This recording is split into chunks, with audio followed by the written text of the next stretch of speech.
Good afternoon, everyone, and welcome to October's Nomensa webinar, hosted by Principal UX Consultant here at Nomensa, Louisa Federico.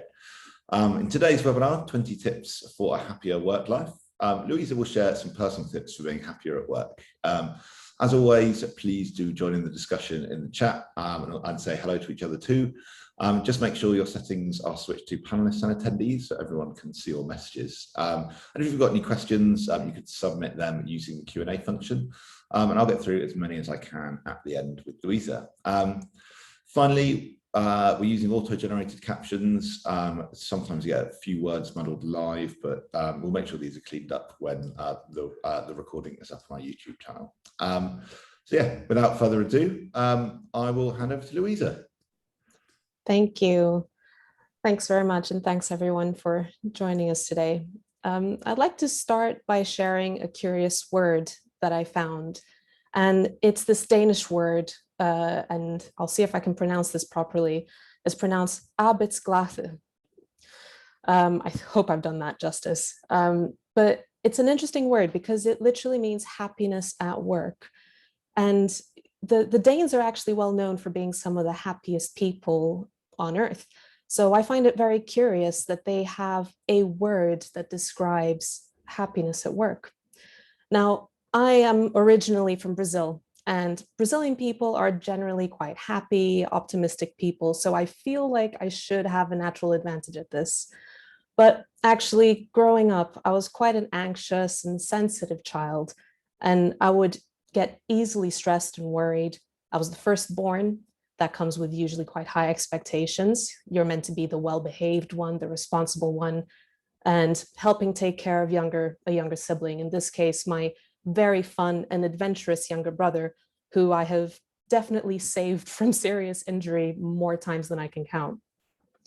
But, you know, needless to say, as I did get older, despite being quite outwardly confident and relatively high achieving, I was still quite riddled with insecurities, and most people have their own insecurities growing up. But personally, I was terribly scared of disappointing people, making myself look silly or coming across as incompetent. And these insecurities still persist in one way or another, which is why I really wanted to work on these things and see how can I be happier in my life, and not just for myself, but at work as well. I wanted to fast forward about 20 years, and I was about 26 years old. This is nearly 10 years ago now, but I was working a stressful job that I wasn't very happy with when I was affected by quite a serious and unexpected illness. And I'm bringing this up with you because it was this event that forced me to put things into perspective.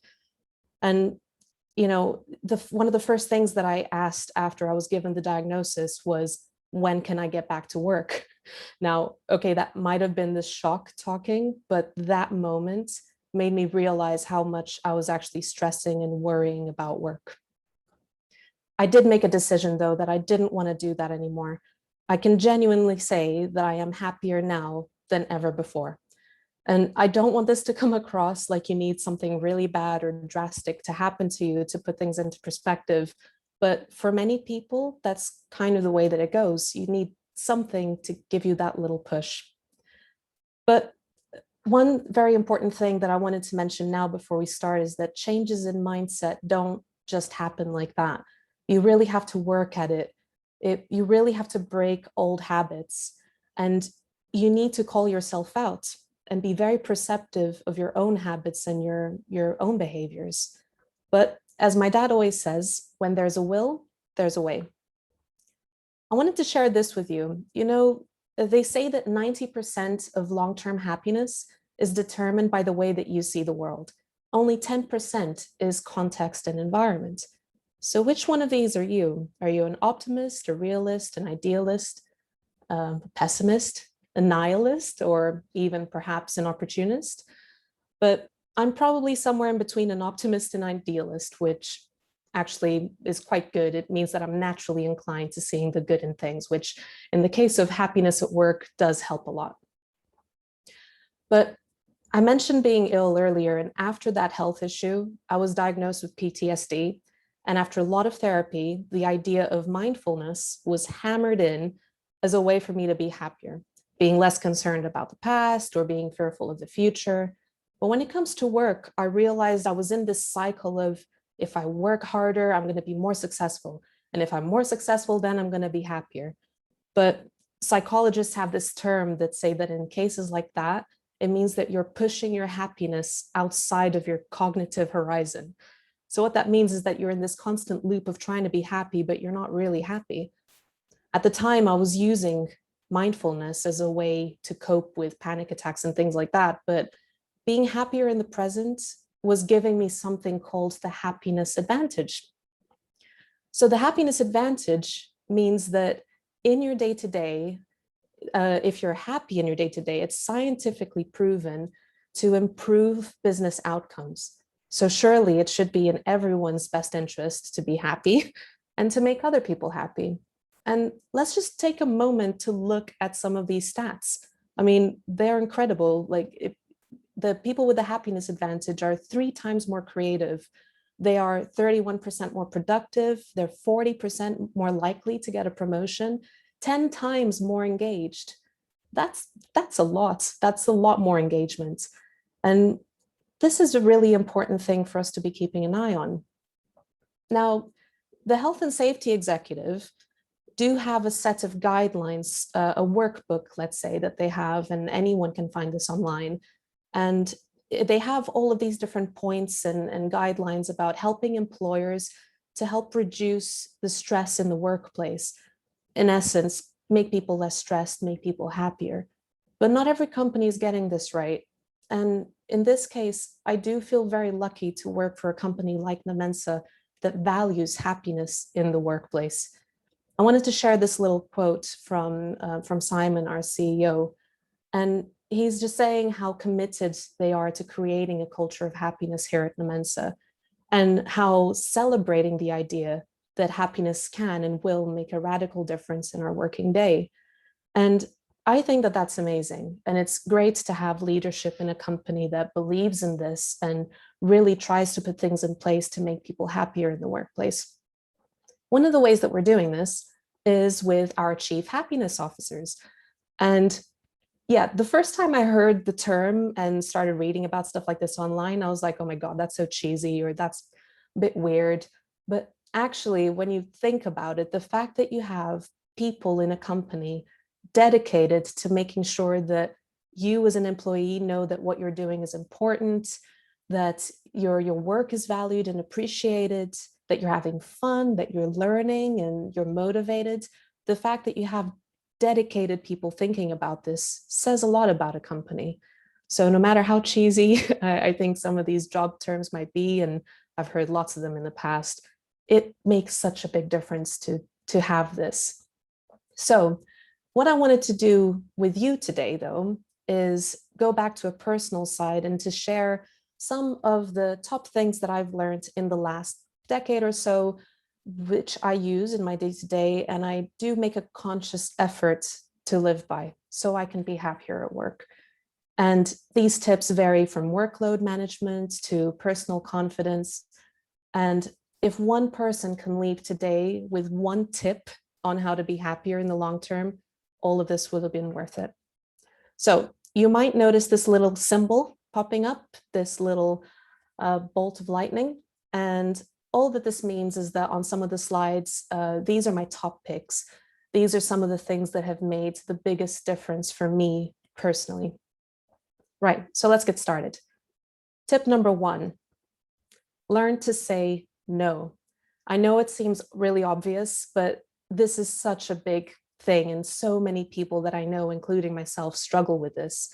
It feels particularly hard to say no when you're a junior member of the team and someone your senior is asking you to do something. It's really hard to know what you can and you can't push back on. But the risk of saying yes to everything is that you put too much on your plate, that you don't do the job right, you deliver maybe something that's not up to standard, you're working overtime. And saying yes to everything as well means that the organization that you work for doesn't really learn that this level of workload isn't okay. They think it's fine, so they keep giving you more and more work. And this situation of unmanageable workload just persists. The key thing here, though, is to not feel guilty about saying no. If you can't take something on, there's usually a really good reason for it. People don't say no because they're trying to slack off. Just have a realistic conversation about what is achievable within that time frame. And if you are finding it hard to push back and say no, take it up the chain. Your managers, your team leaders, all of these people are there to help you prioritize your work and make those decisions for you. That's really like, they're there to do that. They're paid to do that. So unless you're running the business, there is someone there above you that can help you make some tough decisions. So take that load off your shoulders, relax, and use this tip to be happier. Tip number 2, sometimes you have to compromise. This is kind of linked with the previous one, but when you do say no to something, and you might be getting that push, that pressure to get something done, you might need to have that really frank conversation to say, okay, where is the compromise going to happen? Because I can't do everything. Something's got to give. So the key point here is that you're not going to be happy if you're trying to achieve the impossible and failing whilst doing it. Sometimes you just can't have it all. These types of conversations tend to happen a lot during planning, trying to balance how you can do the best you can with the time you have. But ultimately, I do find this idea that you can't have it all quite comforting. It really helps me to manage how much work I can realistically plan so that we can meet and hopefully exceed people's expectations. Tip number 3, and one of my favorites. It's called turn on the fuck it button. So bear with me on this one. A while ago, when I was really stressed out about work, my mom told me that I had to learn to press the fuck it button that exists in your brain. This is something that you switch on when things out of your control are causing you to stress out.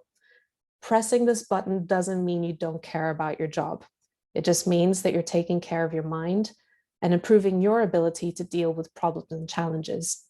Knowing what to stress out about and what not to stress out about is quite an important skill in terms of being in control of your happiness. I wanted to show you this diagram.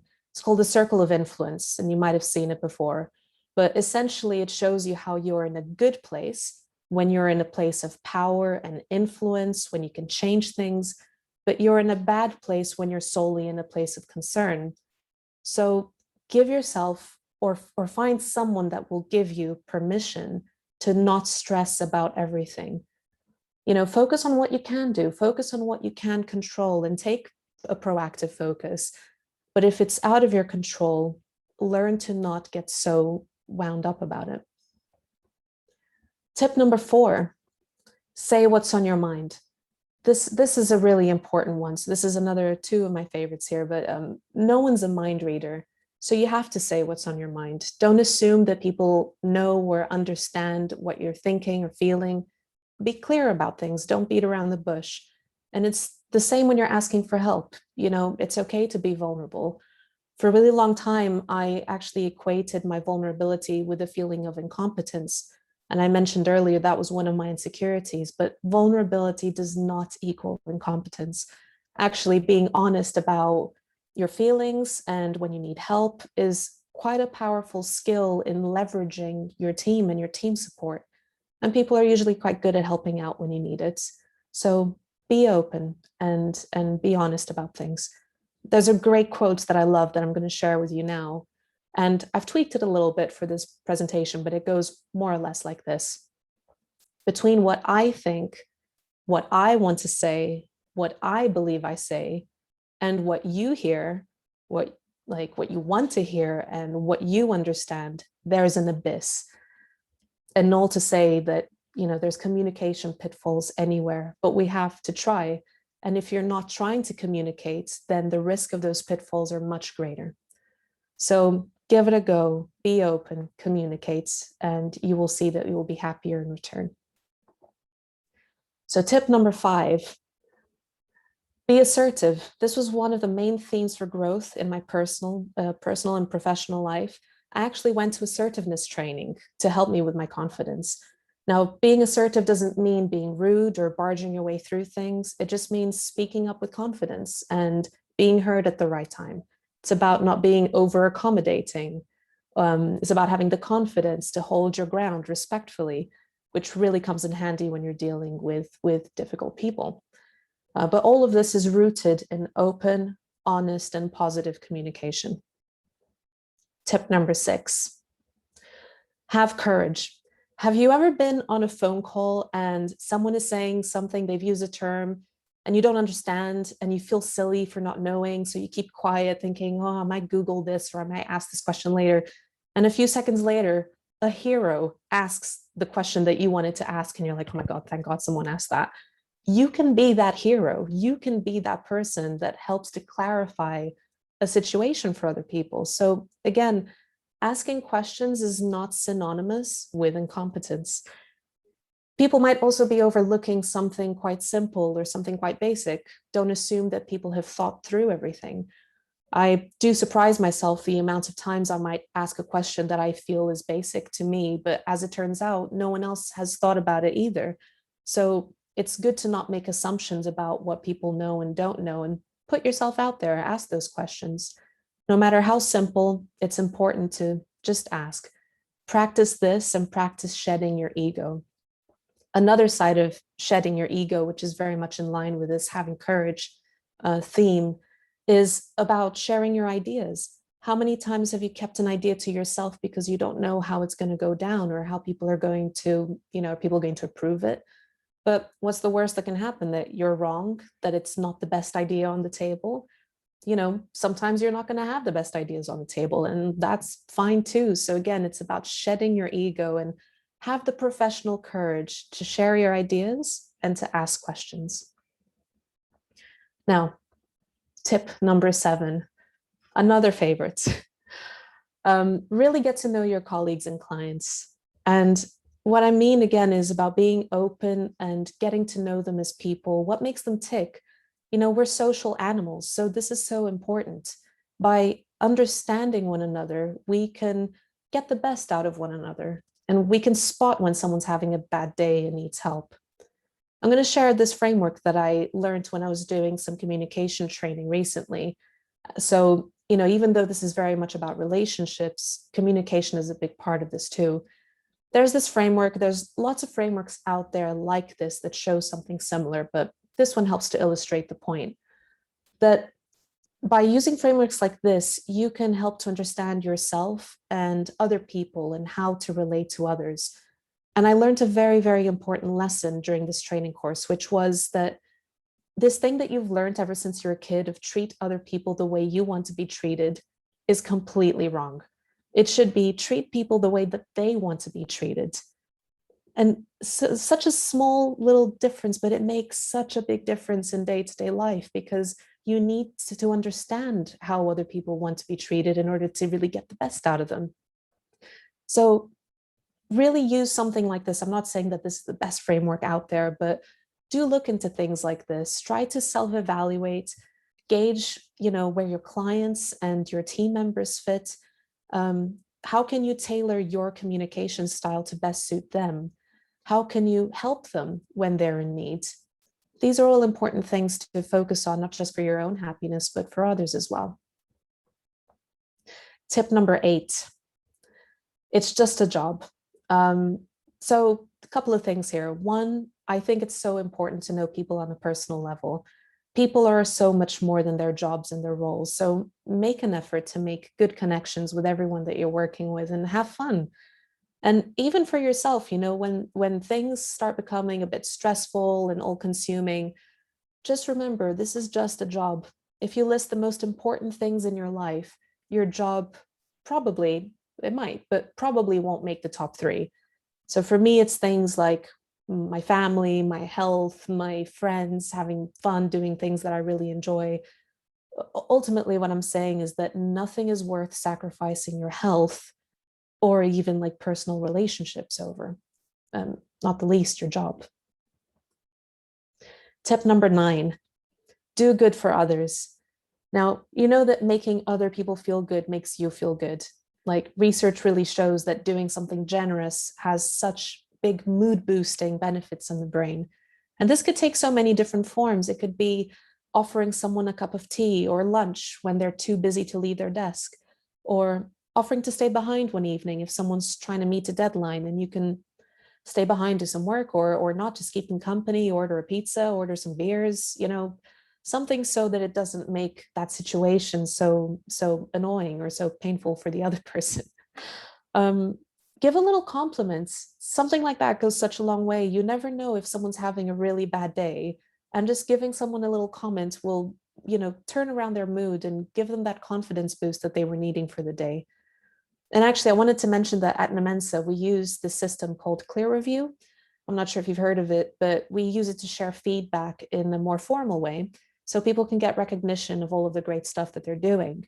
And making your feedback, particularly positive feedback, visible is so important for social recognition, which is why we also have another scheme that we call Let's Recognize, where we share our praises for people who have done a really good job that week. And that gets shared in like a company-wide email. So that's always really important as well, too, not only by doing good, but sharing good, making people feel good. And for all of you who might have more senior positions in your company, doing good for others might take the shape of potentially supporting or even protecting junior staff members. It's so good to be able to keep an eye on what's going on at the company, making sure that people who have less experience than you feel prepared for the task ahead. There's nothing worse than feeling like insecure about the task. Most people are very competent and they just need to make sure that they have the right tools there. And that's something that more senior people can do for their team. Tip number 10, everyone's winging it.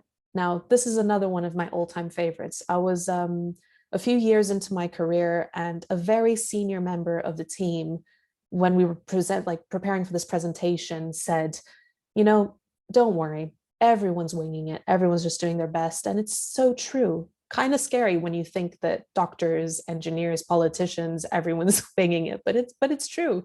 Everyone's just doing their best. No one has it all figured out. So when you're suffering with imposter syndrome, which I definitely do a lot, and most people that care about what they do suffer with this in one way or another, just remember that you're worth it. Be confident in yourself. Very importantly, though, also be honest about what you don't know, because again, no one knows everything. It's more important to know how to ask the right questions than to have all the answers. It's interesting to mention as well that as you get older, people stop giving you that pat on the back as much. So as you do get older or as you gain more experience, great work is just expected. So unless someone is calling you out on a problem, you should that usually means that you're doing a good job. So you need to give yourself that pat on the back and be your own cheerleader. Tip number 11, your natural gift. And what I mean by this is that everyone has that thing that they were born with, that thing that they are just so naturally good at. Something that you've done ever since you were a kid, something that's really inherent to you, part of your personality. For me, I like planning things. My parents say that I would spend more time creating and imagining, planning a game that I was going to play than actually playing it. Those are the bits I enjoyed the most. That and the fact that I think I'm quite emotionally sensitive, those two things are things that I really leveraged over my career to craft my career path in UX. So it's good for you to ask yourself, what are those natural gifts? What are those things that you're really naturally good at? Are you making the most of them? Those are usually things that will make you very happy if you can tap into those things. So tip number 12, collective success.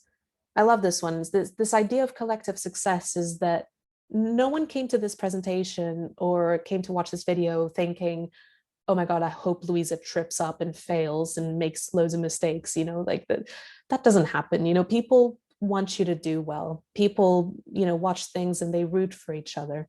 And this is something that gives me a lot of reassurance, particularly like before a presentation like this one, where I might have been getting a little bit nervous about, am I going to do a good job? Is my delivery going to be okay?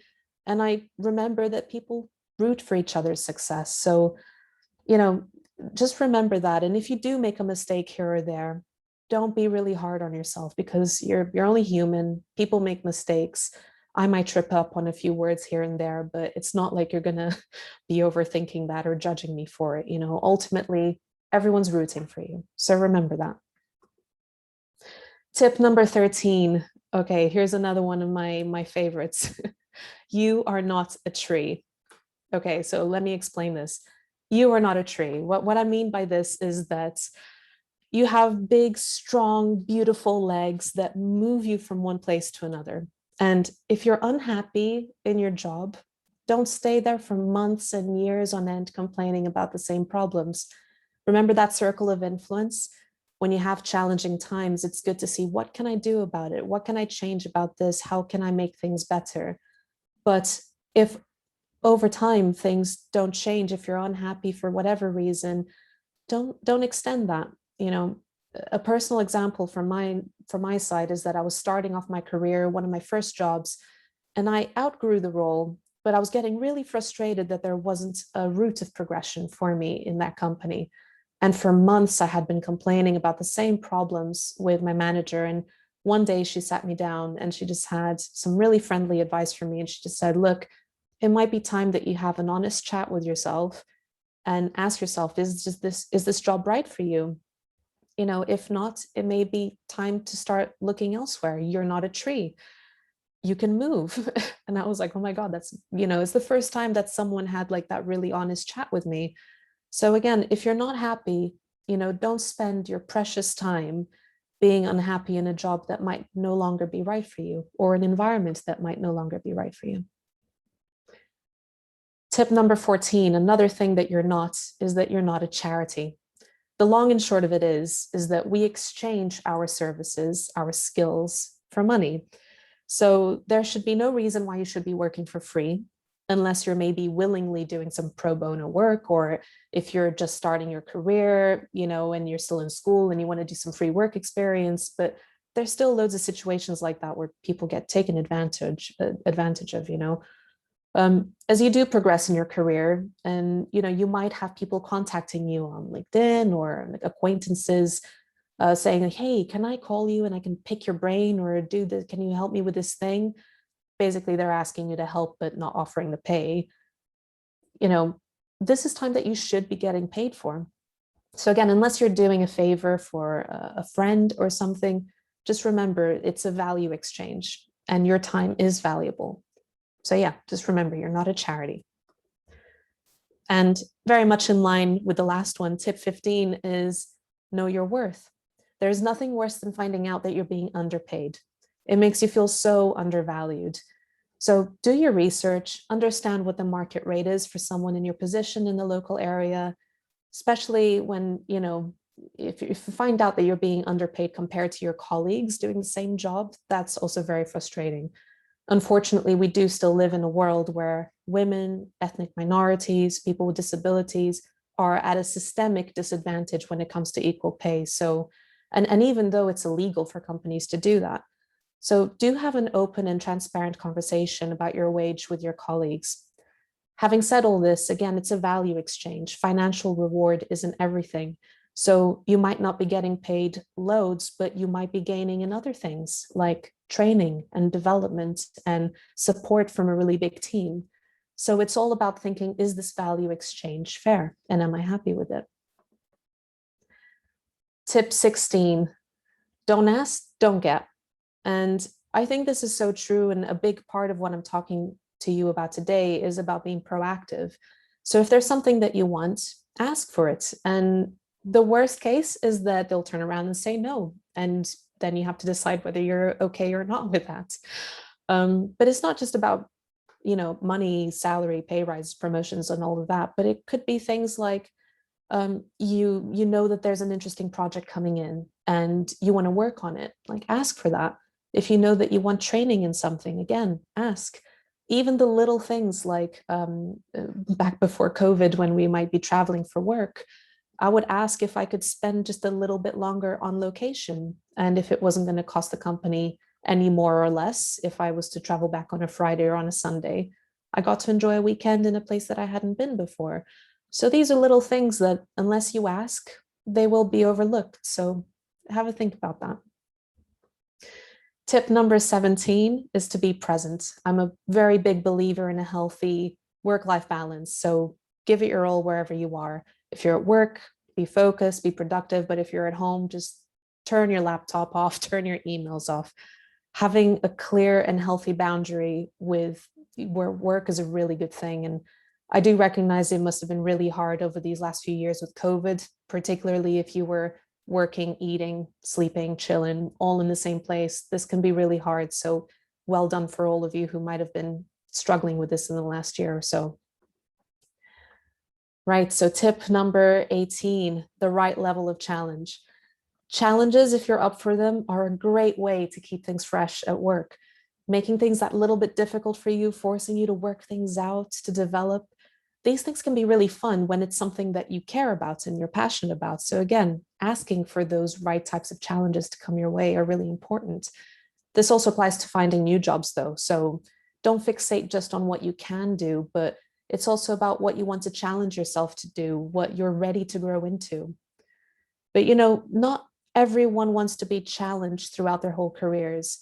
And I say this with experience that sometimes you go through stages in life that you want a job that allows you to cruise a little bit because you might have a very stressful situation in your home life. For example, in my case, illness. In other people's cases, it might be starting a family. It might be that you have elderly relatives that you have to take care of. It could be anything. So just remember that everyone's relationship with work is different. Happiness at work isn't really a string of more challenging and higher paid jobs. Happiness at work means having the right type of job for you right now. And don't feel guilty if you're not at a stage when you can happily and gladly take on really tough challenges all the time. And particularly within this pandemic, sometimes you need to give yourself a break. And sometimes it's totally okay not to give a damn. It's not like that like the whole time, but like every once in a while you go through a little moment when things are tough. We're not made of rainbows and strength and sunshine every day. So when you are feeling like that, just give yourself a break. It's going to be okay. Right. Tip number 19, ask for feedback. And the reason I put this under effort is because you need to be proactive when asking for feedback. And you also need to be proactive when doing something about it. It's really good to keep the finger on the pulse of your performance and how you're doing, but it does take a lot of effort to really act on things, particularly when it comes to changing behaviors. If you've always done something a certain way, it can be tough, but it will make you so happy when you work hard at that and you try, and then you notice that improvement in yourself and you get that positive feedback from people that notice that change over time. So this is another great long-term tip for being happier. And finally, tip number 20, we've got get involved in the success of the company. And I say this not just in terms of getting involved in projects and initiatives that are important to a company, strategically speaking, and in terms of sales and things like that, but it's also about the culture of a company. A company can, your employer can say, right, these are the values of the company, this is what we stand for. And a lot of times those things do come from the top down, but culture is built from the ground up. And it's everyone's responsibility to create the environment and the culture that you want to be a part of. So this is a really big thing. When I think about success in a company, it's not just the work that you're doing, it's the environment and the feeling that you have when you step into work. And because I'm not done yet, I have a bonus tip for you. This bonus tip, because I've been talking so much about more like long-term things and things about changing behaviors, this one's a little bit easier, which is just do the small things that bring you joy. And, this can be so many different things to different people, but I have loads of things that I do when I need a little pick me up. One of my favorite ones, though, that even my husband didn't know that I did, is that when I might go to the bathroom for a break and then I'll be looking at myself in the mirror to have that little pep talk, and I pull funny faces at myself in the mirror. And it's weird, but it works. It just reminds me not to take myself or the situation so seriously. So yeah, find what works for you. And when you're having a tough day or a tough time, do something that balances you out and that brings you back to center. I wanted to finish off with another quote from Simon. which kind of underlines what I'm trying to get at, that, you know, it doesn't mean that every day is going to be easy, this whole happiness at work thing. You know, I don't get things right all the time either. Like, it's really hard in moments of pressure and stress to adhere to all of those tips and to really get it right. But I have been working at this for a little while now, and some things are just becoming my new norm. So, you know, it is about building habits. So if you do want to make a change, work at it, and over time, it does make a difference. So I'm really excited to say that after this chat, if you want it, we'll be sharing a little PDF with the top 20 tips. You know, the things that we've been saying and sharing today. You know, to kind of finish things off, I just wanted to say that we spend most of our waking lives at work. So happiness at work shouldn't just be the result of work, like getting to the weekend or your paycheck, but it should also be in the day to day, because we do spend most of our lives at work. So we should be happier. No wonder the Danes have that word, arbetsglæde. I think it is the happiness at work. You know, it's something that everyone should be aspiring to do. So remember, be good to yourself, take ownership of your happiness, be proactive. Don't wait for someone else to do what's best for you. And with that, I wanted to bring up this slide that has the 20 tips, and I wanted to leave it here whilst we maybe ask you guys to share on the chat, which tips did you find most valuable? Was there anything that stood out for you, something that you really want to start working on? And I wanted to invite at this point any questions that we may have. Wow, thanks, Louisa. I love these tips.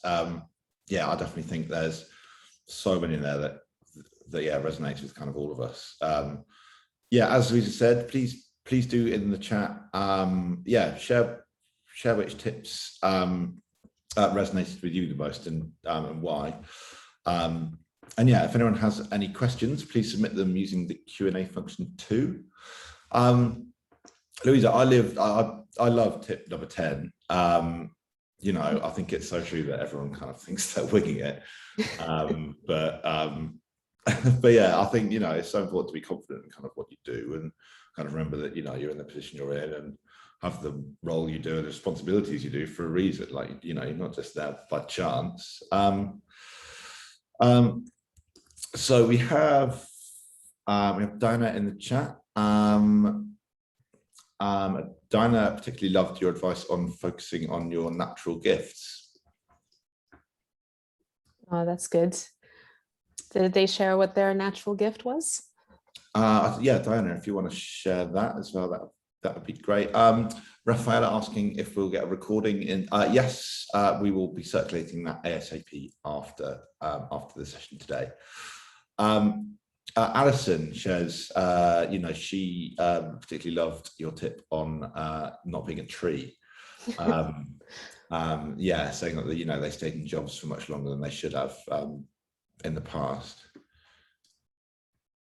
I think all of us have done this or do this in one way or another. I've definitely done things like that in the past. And it's interesting, right? Because I was actually chatting with my husband last night about some of these tips, and he asked me, well, you know, if you work for a company that is already very kind of pro happiness and everything, then you might already be at an advantage. But what do you do if you're working in a company that maybe isn't? You know, how do you work with that? And I think what we were saying is how, again, that proactivity thing of, you know, is there anything that you can influence? Is there anything that you can do? So even if the whole "you're not a tree" thing is in line with this as well, if you're starting to feel like something's not quite right and the job's not quite right, it's trying to understand, is there anything that you can do to help change that? And what are the things that you can be proactive about? But sometimes when you get to that point where you feel like you've tried everything and still things haven't changed, then it is about just having that honest chat with yourself about, is this really important for me? Can I draw a line in the sand here? It's either I need to choose to stop worrying about this, or I do something about it, or you move jobs into something that will be better for you. Yeah, absolutely. I mean, it's so important to, you know, think about the things that you can change. kind of first and foremost. It's so easy to kind of get so het up about things that are kind of out of your control, but actually there is probably a lot more in your control than you kind of probably realize there is. So we have, so Natalie in the chat says, these are all really good tips, and I very much think number 8 is really important. We stress so much about being the best, doing the job right, but sometimes you need to remember it's just a job. It's okay to close the door at 5 p.m. and not fret at all, not fret all night about something you've done or not done. Natalie says they removed Slack off their phone about 2 years ago, and it's probably the best thing they've ever done. It means if something is really urgent, I'll get a call, but otherwise it can wait until tomorrow, because personal time and freedom is just as important and valuable.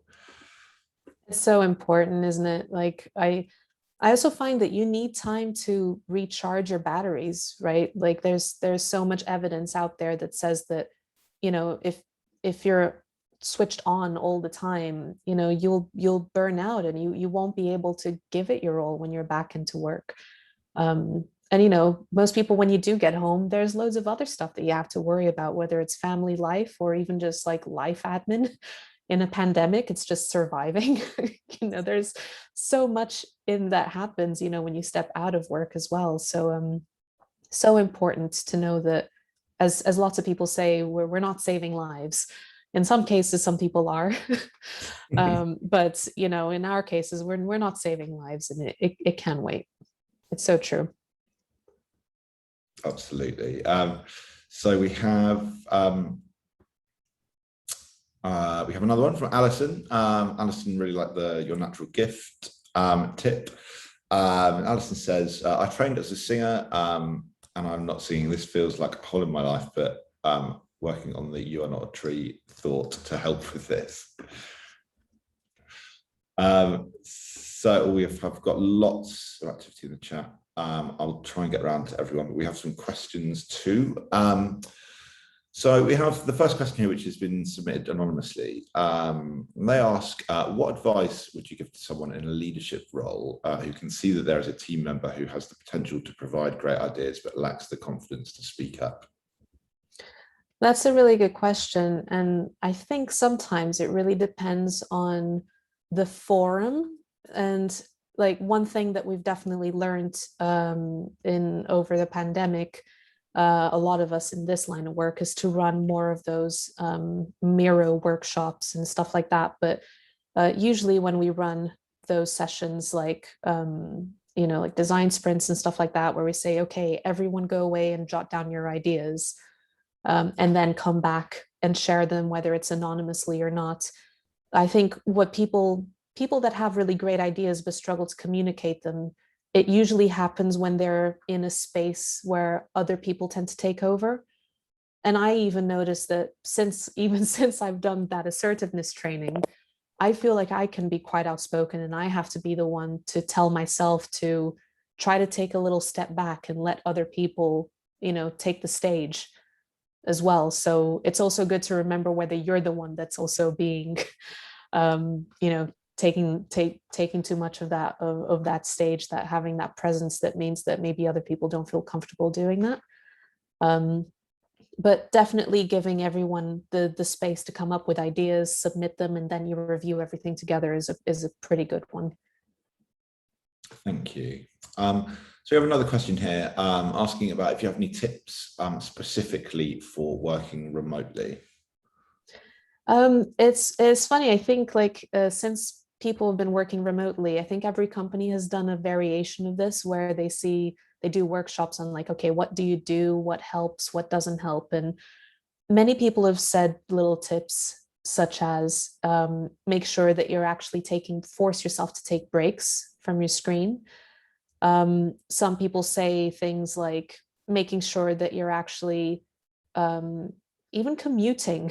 I had some colleagues that previously that said, like, you know, what really helped is I would actually commute as if I was going to work, but I would just walk somewhere and walk back so that it felt like I was going somewhere. And then I would start my working day.